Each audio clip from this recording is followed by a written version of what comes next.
Brazil पहुंचे प्रधानमंत्री नरेंद्र मोदी का रियो डी जेनेरियो में हुआ शानदार भव्य स्वागत। G20 समिट में शामिल होने के लिए कार्यक्रम स्थल पर पहुंचे प्रधानमंत्री। ब्राजील के राष्ट्रपति लूला डी सिल्वा ने गले लगाकर स्वागत किया। प्रदूषण को लेकर सुप्रीम कोर्ट सख्त। दिल्ली एनसीआर के सभी स्कूलों में ऑफलाइन क्लास बंद करने का दिया आदेश। कहा कोर्ट की इजाजत के बिना ना हटे ग्रैप 4। महाराष्ट्र, झारखंड और यूपी उपचुनाव के लिए थम गया चुनाव प्रचार। आखिरी दौर में भी बटेंगे तो कटेंगे पर सियासी संग्राम। अमित शाह ने मणिपुर पर सुरक्षा एजेंसियों के साथ की बड़ी बैठक। केंद्रीय बलों की 50 अतिरिक्त कंपनियां मणिपुर भेजने का फैसला किया जा चुका है। लॉरेंस बिश्नोई का भाई अनमोल अमेरिका के कैलिफोर्निया में पकड़ लिया गया है। अनमोल बिश्नोई के खिलाफ था गैर जमानती वारंट। एक है तो सेफ है नारे पर सियासी संग्राम। मुंबई से राहुल गांधी ने प्रधानमंत्री नरेंद्र मोदी पर साधा निशाना। बीजेपी का कांग्रेस नेता पर पलटवार। पोस्टर जारी कर राहुल गांधी को बताया फेक। महाराष्ट्र में वोटिंग से पहले आर पार। मल्लिकार्जुन खड़गे ने भारतीय जनता पार्टी और आरएसएस की तुलना जहरीले सांप से कर दी। मोहन यादव का पलटवार, बोले बूढ़े हो गए हैं खड़गे। झारखंड के जामताड़ा से घुसपैठियों को योगी की वार्निंग। बोले रिजल्ट आते ही घुसपैठियों को झारखंड से बाहर निकाल दिया जाएगा। कल आम आदमी पार्टी से इस्तीफा देने वाले मंत्री कैलाश गहलोत बीजेपी में शामिल हो गए।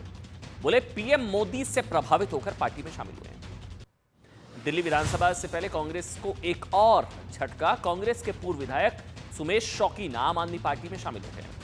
चलिए आगे बढ़ेंगे। आज की एक और बड़ी खबर, मोहब्बत की दुकान में जहरीले सांप की कैसे एंट्री हुई है। साहब सबसे पहले बात अभी इसी की।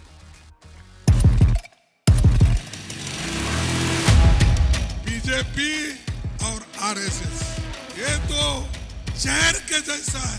अगर हमने कह दिया होता तो अभी तक आप यूनाइटेड नेशन और सोरोस अंकल और चाइना सब जगह जाके कंप्लेन कर दिए होते। बीजेपी के सीनियर नेताओं ने, आरएसएस के सीनियर नेताओं ने कहा है कि वो कॉन्स्टिट्यूशन को रद्द करना चाहते हैं, बदलना चाहते हैं। खड़गे साहब बहुत बराबर बोले, बिल्कुल अच्छा उन्होंने ये किया है, एनालिसिस किया है और मैं उनका पूरी तरह से समर्थन करता हूँ। खड़गे जी आज वोट बैंक की राजनीति के चलते इस्लामिक कट्टरपंथियों के सामने नतमस्तक हो चुके हैं। जहरीले सांप को आप मार देना चाहिए। सिद्धिविनायक भगवान से कामना करता हूँ कि वो उनको सद्बुद्धि दे, वो सही भाषा बोले। वो गांधी जी का खून भी उन्होंने किया है। आरएसएस ये हिंसावादी संगठन है। मोहब्बत की दुकान की भाषा ये है कि जहरीला सांप है, भाजपा मार देना चाहिए। ये तो पराकाष्ठा है। जब यूपी के मुख्यमंत्री योगी आदित्यनाथ के बटेंगे तो कटेंगे वाले बयान की चर्चा हुई ना, तब कांग्रेस और इंडिया अलायंस ने इस बयान को नफरती बताया था। भड़काऊ, गलत बयान, देश में बंटवारा कराने वाला, लड़ाने वाला, संविधान विरोधी और पता नहीं क्या क्या बताया था। याद है, बटेंगे तो कटेंगे, आतंकी भी बता दिया था। हाँ, आतंकी बयान है। इस बयान के विरोध में कांग्रेस अध्यक्ष मल्लिकार्जुन खड़गे ने कहा था कि ऐसी भाषा तो टेररिस्ट की होती है। कैसी भाषा बोलते हैं योगी आदित्यनाथ। याद आया कि कटेंगे तो बटेंगे, टेररिस्ट वाली भाषा उन्होंने बताया था। लेकिन राजनीति का सबसे बड़ा विरोधाभास देखिए, खुद देश में मोहब्बत की दुकान खोलने वाली कांग्रेस बटेंगे तो कटेंगे को नफरती और आतंकी भाषा बताने वाली कांग्रेस के सबसे बड़े नेता तो राहुल जी हैं वैसे, लेकिन पोस्ट वाइज अध्यक्ष, पार्टी के अध्यक्ष मल्लिकार्जुन खड़गे बीजेपी आरएसएस को जहरीले सांप की तरह मारने की बातें कर रहे हैं। खुले मन से मरने मारने की कह रहे, जहरीले सांप को तो मार देना चाहिए। मारने की बात बीजेपी कह रही है, नरसंहार के लिए कह रहे हैं साहब ये खड़गे जी। खड़गे की भाषा पर तो और गंभीर सवाल खड़े हो गए। ऐसा इसलिए क्यों? क्योंकि मल्लिकार्जुन खड़गे ने बीजेपी और आरएसएस के लिए जो भाषा इस्तेमाल की ना, उसे नरसंहार के लिए उकसाने वाला बताया जा रहा है। कांग्रेस अध्यक्ष मल्लिकार्जुन खड़गे ने बीजेपी आरएसएस की तुलना जहरीले सांप से करते हुए कहा कि अब वक्त आ गया है कि जहरीले सांप को, सुनिए उन्होंने क्या कहा। उन्होंने बीजेपी और आरएसएस की तुलना जहरीले सांप से करते हुए कहा कि अब वक्त आ गया कि जहरीले सांप को मार दिया जाना चाहिए। सोचिए, इस तरह का बयान अगर कोई बीजेपी के नेता कांग्रेस के लिए देता कि कांग्रेस जहरीला सांप और कांग्रेस को मार देना चाहिए। खड़गे का यह बयान ऐसे वक्त चर्चा में है जब आज महाराष्ट्र और हरियाणा में चुनाव प्रचार खत्म हो चुका है। 2 दिन बाद आप जानते हैं 20 तारीख को दोनों राज्यों में मतदान और 4 दिन बाद 23 तारीख को पता लग जाएगा साहब किसकी सरकार, कहां किसकी सरकार। इसलिए मल्लिकार्जुन खड़गे के इस बयान पर सवाल है कि क्या ऐसी भाषा लोकतंत्र में भरोसा करने वाली किसी नेता की हो सकती है। मार दो मतलब हरा नहीं सकते तो रास्ते से हटा देंगे आप, हरा नहीं सकते तो हटा देंगे रास्ते से। बीजेपी आरएसएस जहरीला सांप और जहरीले सांप की तरह बीजेपी आरएसएस को मार देना चाहिए, मार देना चाहिए। किसको उकसा रहे हैं? ये उकसाने वाली भाषा है ना, भड़काने वाली भाषा है। ये बयान सुन के, भाषण सुन के किसी ने कुछ कर दिया तो जिम्मेदारी किसकी होगी? क्या ऐसा बयान उस पार्टी के लिए सबसे बड़ा विरोधाभास नहीं है जो हाथों में हाँ संविधान की कॉपी है, संविधान महात्मा गांधी के विचारों का कॉपीराइट होने का दावा करती है, मोहब्बत की दुकान खोलने की बातें करती है, लेकिन विरोधियों को जहरीला सांप बताकर मार देने की बातें करती है। हालांकि बीजेपी का दावा है कि ये बौखलाहट दरअसल संभावित हार की वजह से है और कटेंगे तो बटेंगे के नारे की काट ना ढूंढ पाने की वजह से है। देखिए वजह कुछ भी हो, लेकिन जिस तरह से खुलेआम पार्टी के अध्यक्ष मरने मारने की बातें कर रहे हैं ना, इसी तरह की भाषा कांग्रेस नेताओं के लिए किसी बीजेपी नेता ने अगर बोली होती ना साहब, मैं जो आज सवाल पूछता हूं हाइपोथेटिकल है, अगर किसी कांग्रेस के लिए इस तरह की भाषा बीजेपी नेता ने बोली होती ना कि सांप की तरह कुचल दो, मार दो, तो लोकतंत्र, संविधान सब आईसीयू में पहुंच चुका होता। लेकिन यहां तो खड़गे के बयान का पार्टी के कुछ नेताओं ने समर्थन कर दिया है। विरोध तो छोड़ दीजिए साहब, समर्थन हो रहा है। इसलिए बीजेपी भी सवाल पूछती है कि दरअसल ये सब राहुल बोलना चाहते हैं, जो कुछ बोल नहीं पाते तो खड़गे जी से बुलवा देते हैं। पहले सुनिए, एक एक शब्द को सुनिएगा। मल्लिकार्जुन खड़गे पार्टी के सबसे बड़े नेता है, पद वाइज, पोस्ट वाइज। मल्लिकार्जुन खड़गे बयान सुनिए आप। सबसे खतरनाक अगर कोई चीज इस देश में पॉलिटिकली है तो वो बीजेपी और आरएसएस। ये तो जहर के जैसा है। जहर मालूम है ना आपको? ये जहर सांप अगर एक बार काटा तो खत्म आदमी होता, जहरीला सांप।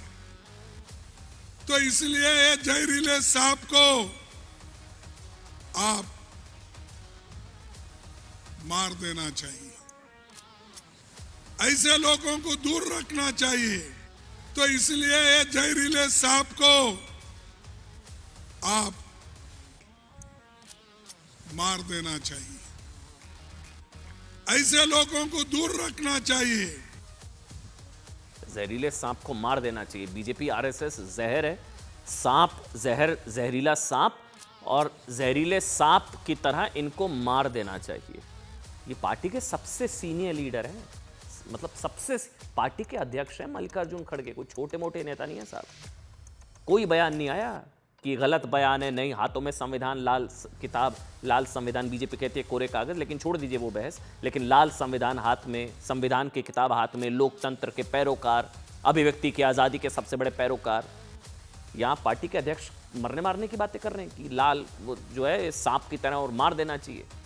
कांग्रेस अध्यक्ष मल्लिकार्जुन खड़गे के बयान का विरोध करते हुए बीजेपी ने कहा कि कांग्रेस खुलेआम लोगों को, बीजेपी और आरएसएस से जुड़े लोगों को मारने के लिए उकसा रही है। साहब क्या कह रहे हैं खड़गे जी? उकसा रहे हैं क्या? ये चुनाव में हार के डर से हिंसा भड़काने की कोशिश है। बीजेपी ने खड़गे के बयान पर चुनाव आयोग से शिकायत कर दी है कि देश की जनता ने जिस पार्टी को लगातार तीसरी बार चुना, उसे जहरीला सांप कहकर उसे मारने की बात करना नरसंहार, जेनोसाइड के लिए उकसाना है। बीजेपी आरएसएस के नेताओं को मारने के लिए लोगों को उकसा रहे हैं खड़गे जी।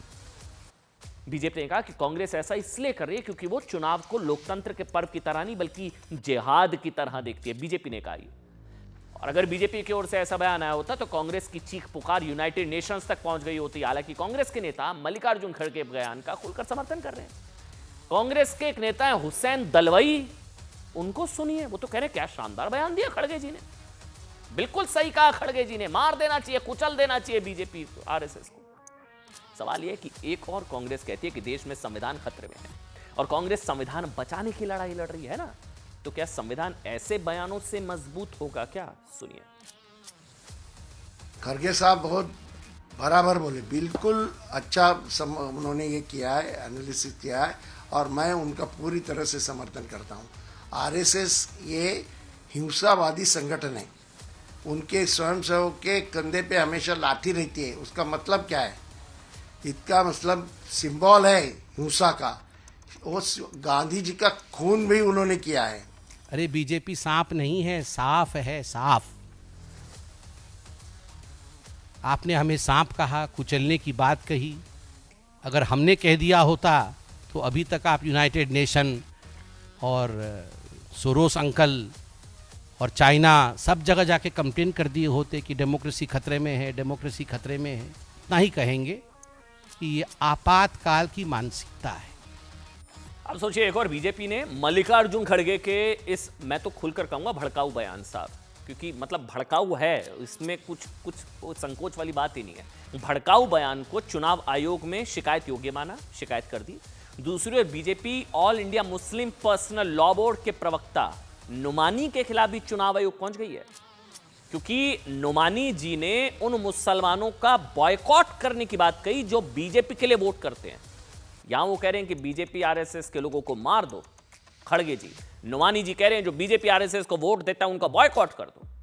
नुमानी ने बीजेपी के खिलाफ कांग्रेस और इंडिया गठबंधन को वोट देने की अपील करते हुए कहा था कि जो मुसलमान बीजेपी का साथ देना उनसे रिश्ते तोड़ लेने चाहिए, बॉयकॉट कर देने चाहिए। लेकिन मतलब एक और कांग्रेस बीजेपी को मारने की बात कर रही है, खुलेआम अध्यक्ष। दूसरी ओर वोट जात के केंद्र में आए नुमानी जी बीजेपी समर्थकों के बॉयकॉट की बातें कर रहे हैं। खुद सोचकर देखिए कि वोटर्स के बॉयकॉट की धमकी क्या लोकतंत्र और संविधान पर चोट नहीं है? ये सब संविधान मजबूत होता है इन सारी चीजों से, लोकतंत्र मजबूत होता है। क्या ये लोकतंत्र में अपना नेता चुनने की आजादी पर खुला प्रहार नहीं है? लेकिन अफसोस ये है साहब कि कांग्रेस और विपक्ष नुमानी के बयान का विरोध नहीं, उल्टा समर्थन कर रहा है। फोटो वे खिंचवा रही है नुमानी जी के साथ जाकर कुछ लोग। अगर आपके इलाके में कोई जालिम का साथ दे तो उसका बाइकाट की। मुझे मालूम है लोकसभा के इलेक्शन में आपके कुछ लोगों ने बीजेपी का साथ दिया था।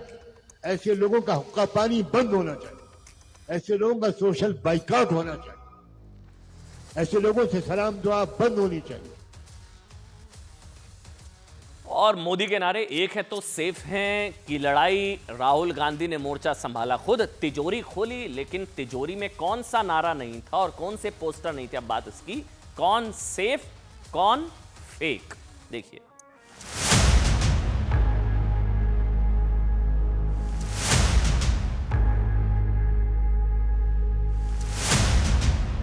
इस इलेक्शन का नारा मोदी जी ने दिया है और बिल्कुल सही नारा है। एक है तो सेफ है। सवाल है सेफ कौन है, सेफ किसका है, एक कौन है? असली पोस्टर तो ये है। क्या है तिजोरी के अंदर? ये मोटा माल जो गांधी परिवार ने लूटा है वो है तिजोरी के अंदर। 1 लाख करोड़ रुपए का धंधा चल रहा है। ये आप देखिए, हमारे प्रधानमंत्री जी और अदानी जी एक साथ खड़े हैं। एक है तो सेफ है। पोस्टर है छोटा पोपट, कर दी अपनी पार्टी चौपट। और ये छोटा पोपट नामांकन बाला साहेब ठाकरे द्वारा किया गया है। तुम जब बोलते हो एक है तो सेफ है, तो तुम्हारे प्रेस कॉन्फ्रेंस में अगाड़ी के साथी भी नहीं होते। तुम एक ही होते हो और एक होते हो तो ही सेफ होते हो। हिंदुस्तान की स्मॉल और मीडियम इंडस्ट्रीज हैं जिसका एक चिन्ह धारावी है, उसको एक व्यक्ति के लिए खत्म किया जा रहा है। धारावी की जमीन ये महाराष्ट्र सरकार के पास रहेगी। उस पर डेव्हलपमेंट कंस्ट्रक्शन का काम अडानी करने वाले हैं। सरकार म्हणून तर अदानीसाठी अदानीच्या घशात घातलेली मुंबई ही पहिली काढून घेईन। अच्छा, कौन एक है और कौन फेक है, बात इसकी करेंगे। दरअसल देखिए, चुनाव प्रचार के आखिरी दिन राहुल गांधी मोदी के जो नारा है ना, एक हैं तो सेफ हैं, के साथ पेश हुए। अच्छा, खुद ही प्रचार करते नजर आए। वैसे उन्होंने एक तिजोरी पर या कहें सेफ पर यह लिखा हुआ था, ये देखिए वो लेकर आए हो, तस्वीर आपके सामने है। उस पर लिखा था एक हैं तो सेफ हैं। लेकिन एक हैं तो सेफ है को कैसे अदानी से जोड़कर खुद राहुल गांधी फंस गए ना। और बीजेपी पूछ रही है साहब कि अदानी पर राहुल गांधी का मेमोरी लॉस क्यों। ये पूरी कहानी मैं आपको आगे सुनाऊंगा, लेकिन पहले इन तस्वीरों पर नजर रखिए। राहुल गांधी की प्रेस कॉन्फ्रेंस की बात करेंगे। आज हुआ महाराष्ट्र में होने वाले विधानसभा चुनाव के प्रचार के आखिरी दिन। कांग्रेस नेता राहुल गांधी सुबह सुबह प्रेस कॉन्फ्रेंस करने के लिए आए, साथ में बड़ी सी तिजोरी लेकर आए। मुंबई में प्रेस कॉन्फ्रेंस की सुबह के 11 बज रहे थे, शायद 11 बजे के आसपास। पत्रकारों को बुलाया, अपने साथ एक सेफ लेकर आए। सेफ मतलब तिजोरी, जहां उन्होंने प्रधानमंत्री मोदी का एक है तो सेफ है के नारे का जिक्र उन्होंने उस पर लिखा हुआ था, एक है तो सेफ है। अच्छा, यहां भी थोड़ा दिलचस्प हुआ था, देखिए खुला नहीं उनसे पहले, वो फिर हिला नहीं। उन्होंने कहा भारी है, लोगों ने कहा देखिए यही तो है एक है तो सेफ है की ताकत, यही एक है तो सेफ है की ताकत है। बहरहाल ये सब कुछ हुआ। इसके बाद उन्होंने उससे खोलकर तिजोरी को खुलाया, साहब वीडियो में अभी देखेंगे, तिजोरी खुलेगी, जिसको उन्होंने खोलते हुए दिखाया।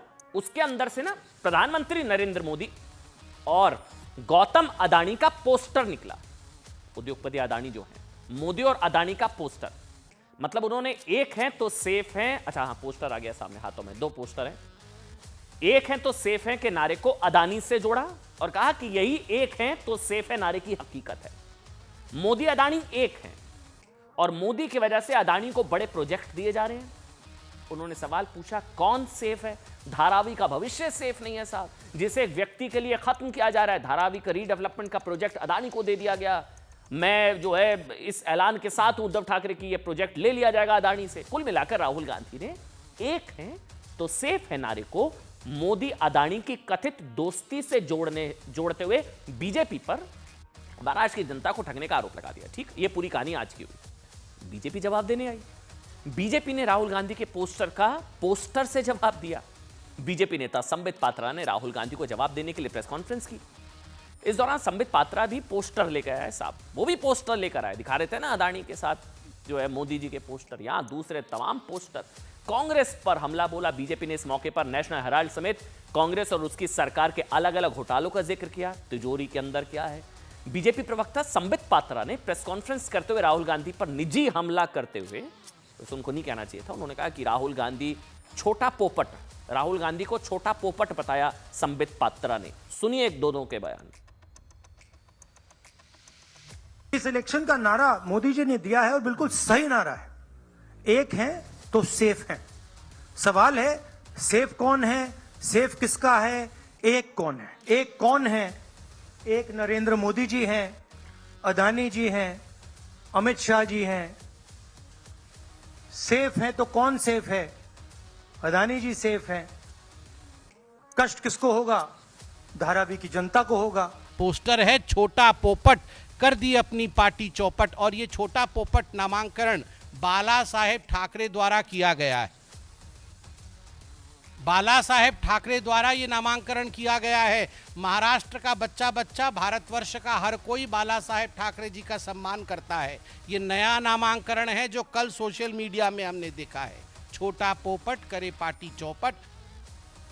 अब देखिए, बीजेपी ने राहुल गांधी के पोस्टर के जवाब में सिर्फ कांग्रेस को ही नहीं घेरा, बल्कि एक और पोस्टर के जरिए बीजेपी ने राहुल गांधी के साथ ही इंडी गठबंधन के नेताओं पर भी निशाना साधा। अच्छा, पोस्टर आ गया, राहुल गांधी फेक हैं। कौन एक कौन सेफ, लेकिन राहुल गांधी फेक हैं, बीजेपी का पोस्टर। बीजेपी की तरफ से जारी इस पोस्टर में भी एक है तो सेफ है नारे का जिक्र है। पोस्टर में ना सिर्फ कांग्रेस नेताओं के साथ, अच्छा ऊपर तस्वीरें दिखाई दे रही हैं आपको, वो रॉबर्ट वाड्रा जी हैं अदानी के साथ, अशोक गहलोत जी हैं अदानी के साथ, सारे कांग्रेस के नेताओं की तस्वीरें, रेवंत रेड्डी तेलंगाना के सीएम उनकी तस्वीर है, बल्कि इंडी गठबंधन के नेताओं के साथ अदानी की तस्वीरें दिखाई गई। मोदी के साथ अदानी की तस्वीर राहुल गांधी ने दिखाई। बीजेपी ने पोस्टर जारी कर दिया। ये क्या है फिर? बीजेपी की तरफ से जारी पोस्टर में अलग अलग मौके पर अदानी के साथ भूपेंद्र हुड्डा, रॉबर्ट वाड्रा, शशि थरूर, ममता बनर्जी, शरद पवार, केसीआर की तस्वीरें दिखाई गई, सारे नेता।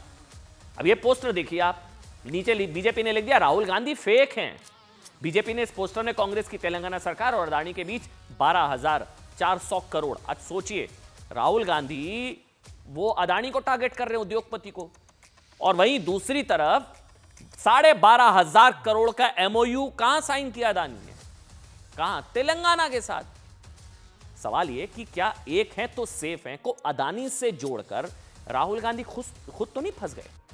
क्योंकि देखिए, राहुल गांधी ने तिजोरी खोलकर मोदी अदानी की फोटो के आधार पर सांठगांठ का आरोप लगाया। जवाब में बीजेपी ने रॉबर्ट वाड्रा, अशोक गहलोत, शशि थरूर, रेवंत रेड्डी के अदानी के साथ तस्वीरें जारी कर दी, जिसको लेकर बीजेपी ने सवाल उठाया साहब कि क्या राहुल के सेफ में, मतलब तिजोरी में ये वाले पोस्टर नहीं थे क्या? अगर नहीं थे तो इसका मतलब है एक है तो सेफ है, राहुल गांधी फेक हैं। दरअसल जब राहुल गांधी अदानी और बीजेपी नेताओं की तस्वीरें जारी करके उन पर हमला करते हैं ना, तो शायद भूल जाते हैं कि अदानी ने तेलंगाना सरकार को 100 करोड़ का दान दिया था। हां, चौंकिए मत, फैक्ट है, गूगल करिए, कोई नहीं बताएगा आपको ये। अदानी ने तेलंगाना सरकार को 100 करोड़ का दान दिया था स्किल यूनिवर्सिटी बनाने के लिए, ताकि वहां के जो युवा हैं उनको इंडस्ट्री इंटरफेस के लिहाज से उनको बेहतर विकल्प मिले। स्किल यूनिवर्सिटी 100 करोड़ किसने? अदानी ने। राहुल गांधी जी अदानी को लेकर क्या क्या कह रहे हैं वहां अदानी। अच्छा, ये सारी तस्वीरें भी हैं। कुछ महीने पहले तेलंगाना सरकार और अदानी के बीच एक MOU हुआ था। अदानी ग्रुप जो है राज्य में 12,500 करोड़ का निवेश करेगा, राज्य में हजारों नौकरियां पैदा होंगी। दावोस में साइन हुए थे। तेलंगाना सरकार के मुताबिक अदानी एंटरप्राइज 5,000 करोड़ के निवेश में 100 मेगावाट का डेटा सेंटर बनाने पर राजी हो गया। यही नहीं, इससे पहले भी ना कांग्रेस की सरकारों में अदानी ग्रुप ने ना सिर्फ निवेश किया बल्कि उन सरकारों में निवेश के लिए रेड कारपेट तक बिछाया। साहब, राहुल गांधी टारगेट करते हैं। राहुल गांधी के सारे कांग्रेस के मुख्यमंत्री तो अदानी जी के साथ जो है MOU कर रहे हैं। अदानी पर राहुल गांधी के आरोप ने न सिर्फ कांग्रेस बल्कि उसके साथी दलों पर ही सवाल उठाते हैं। इसका सच जानने के लिए ना आज आपको ये आंकड़े को दिखाते हैं। साहब, ये आंकड़े बीजेपी सरकारों के हैं, जहां ये आंकड़े जो हैं गैर बीजेपी सरकारों के हैं, माफ करिए गैर बीजेपी सरकारों के, जहां कांग्रेस या उनके सहयोगी की सरकारों के दौरान अदानी ग्रुप ने न सिर्फ निवेश किए बल्कि बड़े निवेश का वादा भी किया। ये सारे आंकड़े हैं। भूपेश बघेल की सरकार हो, अशोक गहलोत जी की सरकार हो, ये सारे आंकड़े सर पढ़ने की जरूरत नहीं है, आप खुद ही पढ़ लीजिए साहब, सारे आंकड़े। अच्छा, एक और तस्वीर ये देखिए आंध्र प्रदेश। अच्छा, एक और तस्वीर दिखाई जिसकी आज सबसे ज्यादा चर्चा है। वो तस्वीर सोनिया गांधी जी के दामाद रॉबर्ट वाड्रा। ये देखिए तस्वीर। अब इस तस्वीर का सच बताऊं मैं आपको। रॉबर्ट वाड्रा अदानी के प्लेन में बैठकर अदानी के प्रोजेक्ट देखने गुजरात के कच्छ गए थे। यह तस्वीर साल 2009 की है। 2009 केंद्र में किसकी सरकार थी आप जानते हैं साहब, जब वाड्रा गुजरात के मुंदड़ा में अदानी पोर्ट और अदानी पावर प्लांट को देखने गए थे। इसलिए बीजेपी पूछ रही है कि राहुल गांधी के सेफ में अदानी के साथ रॉबर्ट वाड्रा, गहलोत, रेवंत रेड्डी वाली तस्वीरें क्यों नहीं थी साहब? सुनिए, और एक और चीज को जोड़ा जा रहा है इसको एक और चीज से जोड़ा जा रहा है। आपको याद होगा कुछ समय पहले राहुल गांधी ने प्रधानमंत्री नरेंद्र मोदी पर हमला बोलते हुए कहा था कि बाइडेन की तरह प्रधानमंत्री नरेंद्र मोदी का भी मेमोरी लॉस हो गया है शायद। उनकी वो टिप्पणी की काफी आलोचना हुई थी कि मोदी विरोध में अमेरिका के राष्ट्रपति रहे बाइडेन की सेहत का मजाक उनको नहीं उड़ाना चाहिए। आज बीजेपी पलटकर पूछ रही है कि अदानी पर राहुल गांधी का मेमोरी लॉस हो गया है क्या? सुनिए। तो हमारा मानना यह है कि राहुल जी ये देखिए कि रॉबर्ट वाड्रा है,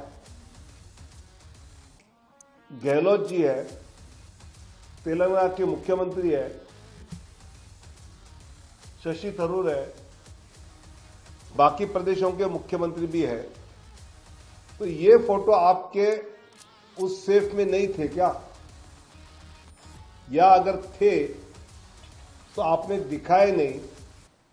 इसका मतलब एक है तो सेफ है, राहुल गांधी फेक है। ये महाराष्ट्र के तिजोरी पे एक प्रकार का डाका डालने के लिए आए हो। अभी डाकू लोग और इधर थे ही और एक नए उसमें भर्ती हो गए, लेकिन राहुल जी से हमें ये उम्मीद नहीं थी।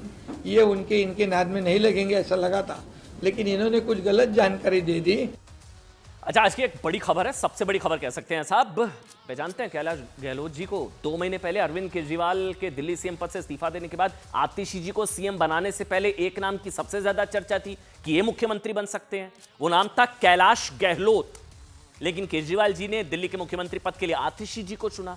कैलाश गहलोत दिल्ली सरकार में कैबिनेट मंत्री बने। उस वक्त कैलाश गहलोत ने अरविंद केजरीवाल को राम और खुद को हनुमान बताया था कि मैं केजरीवाल जी का हनुमान हूं। लेकिन सिर्फ 2 महीने के अंदर अंदर आज केजरीवाल जी के हनुमान बीजेपी में शामिल हो गए। बीजेपी में शामिल होते ही कैलाश गहलोत ने आम आदमी पार्टी और केजरीवाल पर जमकर हमला बोला। उन्होंने केजरीवाल को एक चिट्ठी लिखी है जिसमें उन्होंने आम आदमी पार्टी पर कई गंभीर आरोप लगा दिए। लिखा कि आम आदमी पार्टी के सामने कई चुनौतियां हैं, लेकिन ये चुनौतियां बाहर से कम पार्टी के अंदर से ज्यादा है, क्योंकि राजनीतिक महत्वाकांक्षाओं की वजह से पार्टी लोगों के प्रति अपनी प्रतिबद्धता भूल गई है, आगे निकल गई है। जनता से किए वादे अधूरे रह गए हैं। बड़ा हमला आम आदमी पार्टी पर। उन्होंने आरोप लगाया कि केजरीवाल ने लोगों से यमुना नदी को साफ करने का वादा किया था। लेकिन यमुना अब पहले से भी ज्यादा प्रदूषित हो गई है। लोगों के अधिकारों के लिए लड़ने के बजाय आम आदमी पार्टी अपने राजनीतिक एजेंडे की लड़ाई लड़ रही है। कैलाश गहलोत ने चिट्ठी में दिल्ली के सीएम के बंगले शीश महल को लेकर भी विवाद का जिक्र किया। उन्होंने इसे शर्मनाक बताया और कहा कि ऐसी कंट्रोवर्सी से जनता में संदेह पैदा होता है। आज कैलाश गहलोत बीजेपी में शामिल हुए, क्या कहा उन्होंने, उसको लेकर क्या रिएक्शन है, वो आपको सुनाते हैं। और लगातार दिल्ली वासियों के लिए काम करते आए, एज ए एमएलए भी और एज ए मिनिस्टर भी।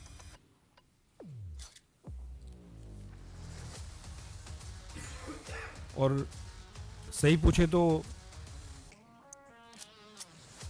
कुछ लोग सोचते होंगे कि ये ओवरनाइट कुछ डिसीजन हो गया या किसी के दबाव में ये मैंने निर्णय लिया। हर एक व्यक्ति जो ये सोच रहा है कि किसी के दबाव में मैंने निर्णय लिया, मैं ये कहना चाहता हूँ कि मैंने आज तक किसी के दबाव में आके कोई काम नहीं किया, कोई काम नहीं किया।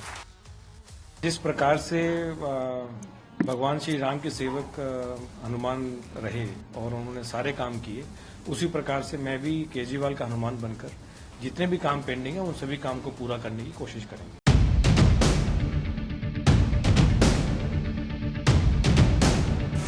सनातन धर्म संसद में संतों की ललकार, हिंदुओं से एकजुट होने की सबसे बड़ी अपील।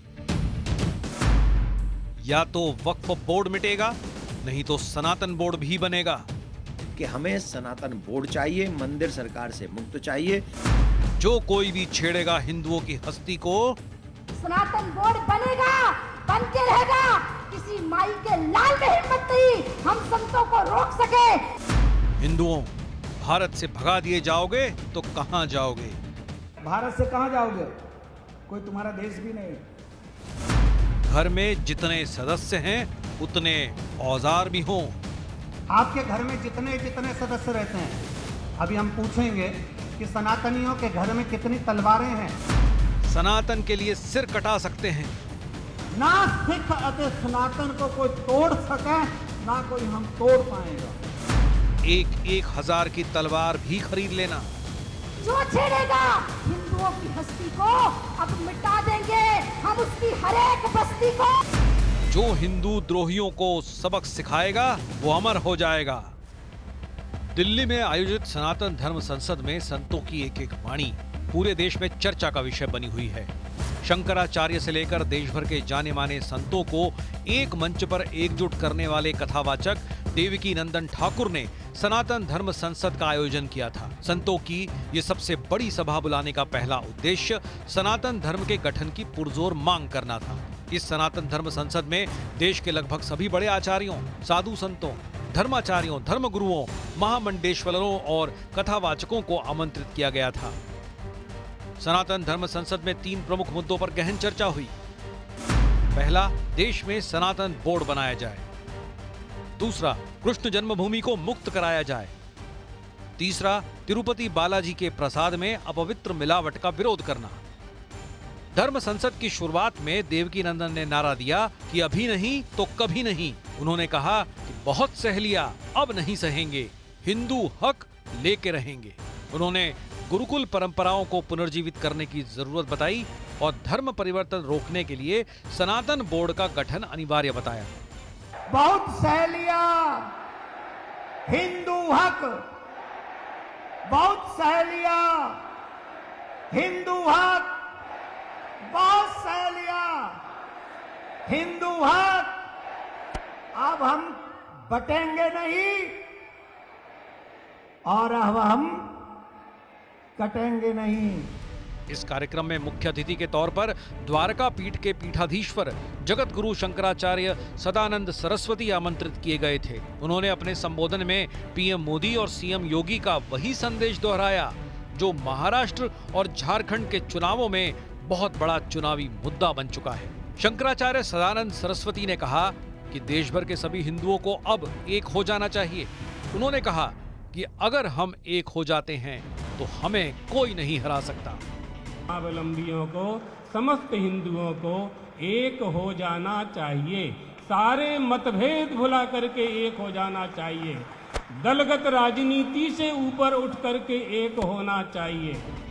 अभय महाराज ने आर्थिक बहिष्कार की वकालत करते हुए कहा कि समय आ गया है कि विधर्मियों के साथ व्यापार और व्यवहार हमेशा के लिए बंद कर देना चाहिए। वहीं राजू दास महाराज ने चुनावों में वोट जिहाद का मुद्दा उठाते हुए कहा कि अगर अभी भी हिंदू नहीं जागे तो कश्मीर ही नहीं भारत से भी भगा दिए जाओगे।